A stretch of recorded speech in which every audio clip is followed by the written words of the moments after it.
Hello दोस्तों, आज हम फिर जो है कुछ मैथ के मिक्स प्रश्नों पर चर्चा करेंगे, जिसमें कई टॉपिक्स से प्रश्न लिए गए हैं। वीडियो शुरू करने से पहले आप सभी से अनुरोध है कि कृपया चैनल को सब्सक्राइब कर दें। शुरू करते हैं अपना पहला क्वेश्चन हमारा दिया गया है कि एक व्यक्ति 2345 रुपये की राशि अपने 3 पुत्रों में इस प्रकार बांटना चाहता है कि सबसे बड़े पुत्र को कुल राशि का 1/5 मिले। मतलब टोटल राशि जो है 2345, इसका कह रहा है कि अपने बड़े पुत्र को कुल राशि का 1/5 दे रहा है। तो इसका मतलब ये है कि 1/5 दे देगा अपने पुत्र को, तो उसके पास कितना बचेगा? 4/5 बचेगा, क्योंकि जो भी हर होता है वही पूर्ण संख्या होती है। तो इसको एक बार फिर से क्लियर कर दें। 1/5 देने का मतलब ये है कि 4/5 वो बचा रहा है। 1/5 देने का मतलब 4/5 बचा रहा है। तो या तो आप 2345 का 1/5 निकाल करके फिर उस राशि को इसमें से घटाएं, या फिर इस राशि का सीधे 4/5 निकाल लें। तो सबसे बेहतर मेथड यही है कि 2345 का 1/5 अगर अपने बड़े पुत्र को दे देता है तो उसके पास कितना बचेगा? कुल राशि का 4/5 बचेगा। तो 2345 का जब हम 4/5 निकालेंगे तो इसको काटेंगे तो 5 से 5 चक्कू 20 और 3 बचेगा 34 हो जाएगा। 5 छक्का 30, फिर 4 बचेगा 45 हो जाएगा। तो 5 ना 45, यहाँ पर 9 आ जाएगा। तो अब इसकी 4 की और 9 की गुणा करा लें हम, तो 4 ना 36 का 6 हासिल 3 बचा, और 4 छंग 24, 24 और 3 27 हासिल 2 बचा, और 4 चक्कू 16 और 2 18। 1876 रुपया उसके पास जो है वो अभी भी बचता है। तो सवाल यही कह रहा था कि 1/5 जो है वो अपने बड़े पुत्र को दे देता है, और शेष भाग का मतलब ये जो राशि आप निकाले हैं, शेष भाग को अपने 2 पुत्रों में 3:4 में बांटता है। 3:4 में बांटने का मतलब ये है कि जो राशि ये बची हुई है, तो इस राशि को अगर हम पूरा करा कि अपने दोनों पुत्रों को 3:4 में बांटता है, तो इसका मतलब ये है कि अगर पूरी राशि 7 हो तो 7 में से 3 अपने एक पुत्र को और 4 अपने जो है दूसरे पुत्र को देगा। तो अब हम निकाल लें इसको, अनुपात में इसको हम वितरित कर लें। तो टोटल राशि कितनी दी गई है? टोटल राशि दी गई है आपको 1876, ये टोटल राशि है। अब टोटल राशि आपको ये दे दी गई है, तो अब आपको करना क्या है कि इस राशि को 3:4 के अनुपात में बांटना है। 3:4 का मतलब टोटल राशि जो हो जाएगी वो हमारे हिसाब से 1876 निकल रही है, जबकि अनुपात में जो दिया गया है उसके हिसाब से 3 और 4 7 निकल रही है। क्योंकि 3:4 को जब हम बांटेंगे तो 3 और 4 को जोड़ेंगे तो 4 और 3 7 हो जाएगा। तो जैसे 4 3 7 हो गया, तो इसमें क्या पूछ रहा है कि तीसरे पुत्र को कितनी राशि मिलेगी। तीसरे पुत्र को कितनी राशि मिलेगी? तो तीसरे पुत्र को कितनी राशि मिलेगी आप देखेंगे यहाँ पर। तो ये तो आपका पहला पुत्र हो गया जिसको 1/5 मिल रहा था, और 3 दूसरे पुत्र को मिलेगा, तो 4 तीसरे पुत्र को मिलेगा। तो इसको 4 से गुणा करा देंगे। तो जैसे ही 4 से इसको हम गुणा कराएंगे, तो गुणा कराने पर इसको 7 से काटेंगे तो 7 दूनी 14, 4 बचेगा, तो यहाँ हो जाएगा 47। तो 7 छंग 42, यहाँ पर बचा 5, यहाँ 57 हो गया, सॉरी 56 हो गया। 7 8 56, 7 8 56। तो पूरा काटने पर हमें मिला 2000 जो 268, 268। और 268 की गुणा जब हम 4 में कराएंगे तो 4 8 32 का 2 हासिल बचेगा 3, और 4 संग 24 में 3 जोड़ेंगे तो 27 हासिल बचेगा 2। 4 दूनी 8 और 2 10। तो जो तीसरे पुत्र को जो मिलने वाली राशि है वो है 1072। अब 1072 आपको किस ऑप्शन में दिख रही है? तो 1072 जो है आपको ऑप्शन नंबर बी में दिख रही है। तो यही इसका जो है बिल्कुल सही जवाब होगा। उम्मीद करते हैं कि प्रश्न आप समझ पाए होंगे। इस प्रश्न का जो सही जवाब होगा वो होगा ऑप्शन नंबर बी। अब हम बढ़ते हैं अपने अगले प्रश्न पर, और अगला प्रश्न हमारा दिया गया है। दूसरा प्रश्न कह रहा है कि यदि किसी संख्या के 3/4 का 80%, मान लेते हैं कि वह संख्या यक्स है, मान लेते हैं वह संख्या यक्स है। यक्स के 3/4, तो का मतलब गुणा, तो इसका 3/4 निकालेंगे, यक्स का 3/4 निकालेंगे हम, तो यक्स का 3/4 लिखेंगे और फिर का लिखा है तो इसका मतलब फिर गुणा, फिर इसका 80%, इसका 80%। और ये किसके बराबर दिया गया है, कह रहा है कि किसी संख्या के 3/4 का 80% जो है वो 63 है। कितना है, 63 है। तो अब इसको हम सॉल्व आउट कर लें, आंसर मिल जाएगा। तो इस 0 से 0 कट गया, और इसको 2 से काटेंगे तो 2 पंचे 10, और इसको 2 से काटेंगे तो 2 चक्कू 8, और इस 4 से 4 कट जाएगा, यानी ऊपर क्या बच रहा है, 3 गुणे में x, तो ये हो जाएगा 3x, बराबर में इसके जब हम 13 गुणा कराएंगे तो यहाँ तो कुछ बचा नहीं था यहाँ पर, तो 5 की गुणा सीधे 63 में हो जाएगी, तो 5 गुणे 63, 5 गुणे 63, तो 3x बराबर 5 गुणे 63 हो गया, 3x बराबर 5 गुणे 63 हो गया। जब 3x बराबर 5 गुणे 63 हो गया तो आपको x का मान निकालना है। तो जैसे ही आप इसमें x का मान निकालेंगे तो 5 गुणे में 63 लिखेंगे, और जो 3 यहाँ पर लिखा हुआ है ये यहाँ गुणा हो रहा है, तो बराबर के उस तरफ जा कर के ये भाग हो जाएगा। तो जैसे ही भाग करेंगे आप इसको, तो 3 से ये काट देंगे, तो 3 दूनी 6 और 3 एकम 3, तो ऊपर बचेगा आपका 21, काटने पर क्या बचेगा 21। तो जैसे काटने पर 21 बचा, तब आप क्या करेंगे कि यहाँ पर तो 5 लिखा ही था, तो इस 5 को और इस वाले 21 को जब आप गुणा कराएंगे तो 21 5 105 होता है। तो 105 ही इस प्रश्न का सही जवाब है, जो कि आपको जो है ऑप्शन नंबर डी में दिया गया है। तो उम्मीद है यह प्रश्न बहुत ही आसान था, कुछ समझने वाली विशेष बात इसमें थी नहीं। अब बढ़ते हैं अपने अगले प्रश्न पर, और अगला प्रश्न हमारा दिया गया है कि यक्स का अगला प्रश्न दिया गया है, यक्स तथा वाई दो ऐसी संख्याएं हैं कि यक्स के 3% और वाई के 2% का योग। सवाल कह रहा है कि यक्स और वाई दो ऐसी संख्याएं हैं जिसमें यक्स का 3%, यहाँ पर लिख लें हम साथ ही साथ, यक्स का 3%, यानी यक्स का 3%, और फिर कह रहा है वाई के 2% का योग। तो योग का मतलब यहाँ पर इनको जोड़ना होगा, तो यक्स का 2%, यक्स का 3% प्लस वाई का 2%, इनका योग जो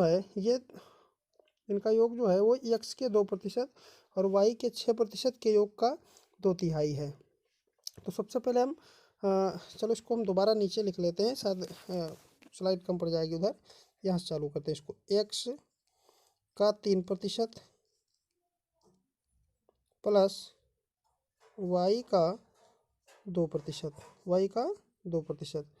ये बराबर है, किसके बराबर है, यक्स के 2% के, यानी यक्स के 2% के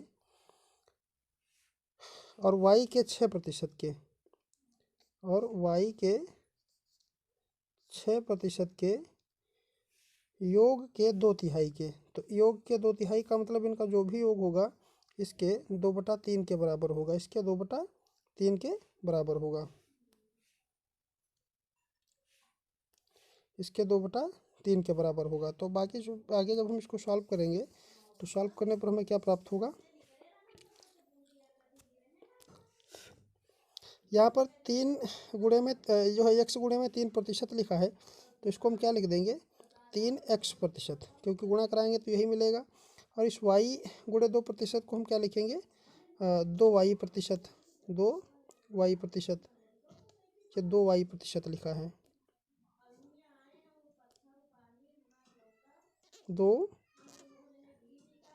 2y%, और ये बराबर है इसकी गुणा कराएंगे तो 2x, और पहले 2/3 लिखा हुआ है तो 2/3 लिख लेंगे, और फिर ब्रैकेट में ये 2x%, और प्लस में क्या लिखा है y का 6%, यानी कि प्लस में 6y%। तो जब हम इसको आगे सॉल्व करेंगे तो यहाँ से हम अगर देखें तो यहाँ पर प्लस का निशान लगा हुआ है, तो प्रतिशत और प्रतिशत को हम कॉमन लेंगे, और यहाँ से भी प्रतिशत और प्रतिशत कॉमन आ जाएगा, तो प्रतिशत का रोल जो है अपने आप में सब खत्म हो जाएगा।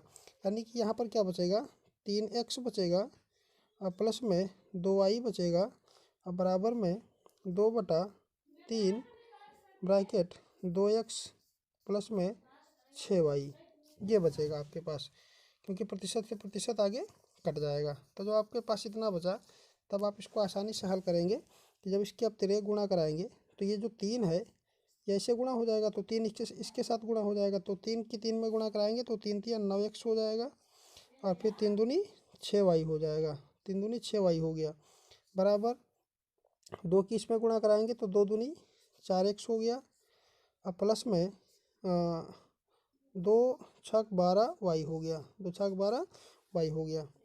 अब जब इतना हमने सॉल्व कर लिया तो अब आगे सिर्फ इसको जोड़ना शेष रह गया है।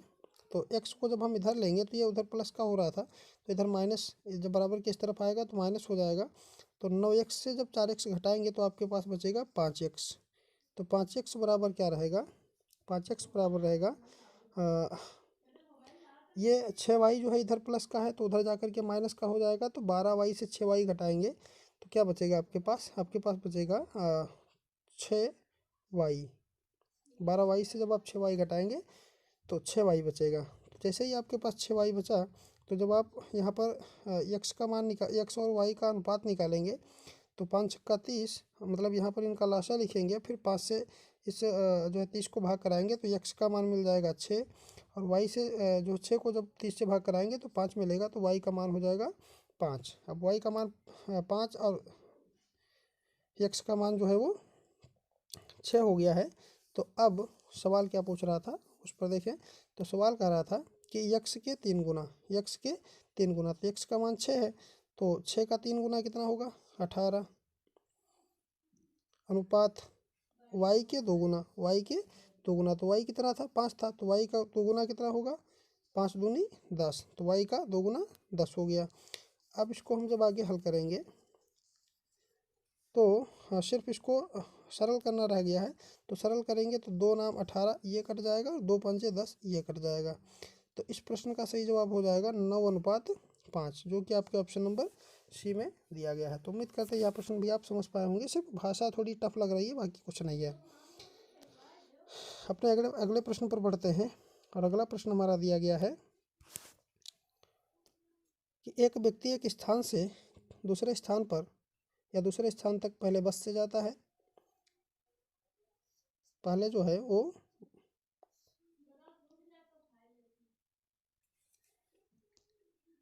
वन मिनट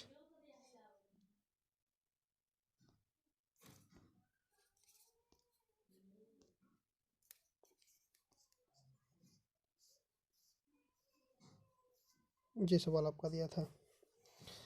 तो इस सवाल में आपसे ये कह रहा था कि एक व्यक्ति है जो एक स्थान से दूसरे स्थान तक पहले बस से जाता है, फिर रिक्शे से जाता है और बाकी दूरी जो है पैदल जाता है, और वह बस से कितनी चलता है। तो यहाँ पर लिख लो,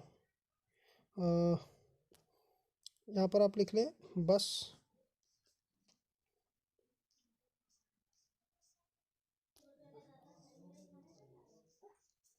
यहाँ पर आप लिख लें रिक्शा, और यहाँ पर आप लिख लें पैदल। अब आप सवाल में देखें क्या कह रहा था। सवाल में कह रहा था कि वह बस से कितना चलता है 7/9 चलता है, तो इसके नीचे आप 7/9 लिखेंगे। और पैदल कितना चलता था 2/15 चलता था, तो पैदल के नीचे आप 2/15 लिखेंगे। और शेष दूरी जो है वो रिक्शा से चलता था, तो आपसे यही पूछ रहा है कि रिक्शे से कितनी दूरी वो चलता है। तो ऐसे प्रश्नों में कुछ नहीं करना होता है, नीचे जो भी हर दिया रहता है इन प्रश्नों में, जो भिन्नों का हर दिया रहता है इनका लाशा ले लेते हैं, और इनका लाशा हम अगर लेंगे 15 और 9 का तो 90 होगा। 15 और 9 का लाशा लेंगे तो 90 होगा, तो 90 को हम यहाँ पर लिख लें। तो 90 का मतलब क्या है, 90 का मतलब ये है कि इसको जब हम सॉल्व आउट करेंगे तो 15 छिक्का 90, 15 छिक्का 90, और इसको जब हम 15 जो है इस 9 से जब हम इसको 90 को भाग लगाएंगे तो ये 9.90, 9.90, तो 10 की गुणा इस 7 में करा देंगे, 10 की गुणा जो है भी 7 में करा देंगे, और इस 6 की गुणा जो है हम इस 2 में करा देंगे। तो जैसे ही हम आगे इनको गुणा कराएंगे तो बस से कितना चलेगा, 10 7 70 चलेगा, बस से 70 चलेगा। और पैदल कितना चलेगा, तो 6 दूनी 12 चलेगा, पैदल 6 दूनी 12 चलेगा। अब टोटल दूरी 90 थी, क्योंकि जो लासा था वही टोटल दूरी माने थे हम। टोटल दूरी 90 थी, एक तरफ 70 चल चुका है और एक तरफ 12 चल चुका है। तो 70 12 आपका हो गया, 70 80 और 2 82 हो गया। टोटल दूरी 90 थी, तो मतलब वो 8 दूरी अभी जो बची है वो पैदल जाएगा, 8 दूरी पैदल जाएगा। और इसमें कह रहा था कि कितनी दूरी चलता है, तो यहाँ पर एग्जैक्ट दूरी तो दी नहीं गई है, तो यहाँ पर आपसे भिन्नात्मक मान में पूछ रहा है। तो ये 70/90, 70/90 जो है, इसको थोड़ा हम ऊपर लिखें, यहाँ से इसको रफ कर दें तो अब देखेंगे आप, बस से कितना चल रहा था, 70 चल रहा था, और पैदल कितना चल रहा था, 12 चल रहा था। तो 70 और 12 82 हो गया। तो 90 में से जब हम 82 को घटाएंगे तो 8 बचेगा, तो इसका मतलब 8 वो रिक्शे से चल रहा था। तो जब वो 8 रिक्शे से चल रहा था और टोटल दूरी हमने 90 मानी थी, तो इसका मतलब 70/90 वो बस से चला, और 12/90 जो है वो पैदल चला, और 8/90 जो है वो जो है रिक्शे से चला। तो आपसे यही पूछ रहा है कि रिक्शे से कितनी दूरी तय करता है। तो रिक्शे से चली गई दूरी ये 8/90 है। इसको आप 2 से काटेंगे तो 2 चक्कू 8, 2 चक्कू 8 होगा, और इसको जब 90 को जब आप 2 से काटेंगे तो 45 बचेगा। तो 4/45 जो है वो रिक्शे से चली गई दूरी है, जो कि आपके ऑप्शन नंबर ए में दी गई है। तो उम्मीद करते हैं यह प्रश्न भी आप सीख पाए होंगे। तो प्रश्न संख्या 4 का जो सही उत्तर है